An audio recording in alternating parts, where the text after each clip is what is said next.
Hello friends, let us now learn some important points about fibrates.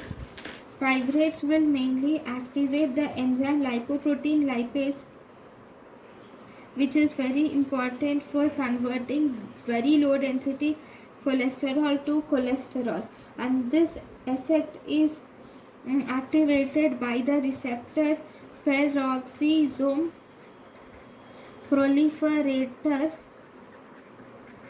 activated receptor alpha, that is PPAR alpha.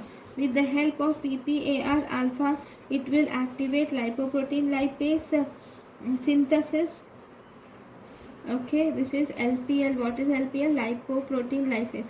It will activate lipoprotein lipase synthesis, and this will also causes fatty acid oxidation.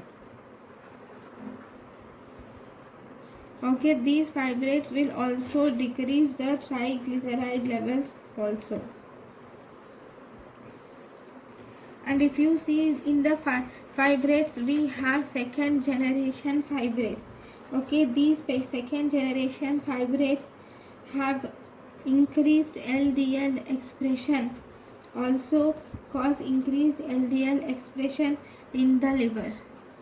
Okay, this is also done by PPAR alpha, by activating PPAR alpha receptor.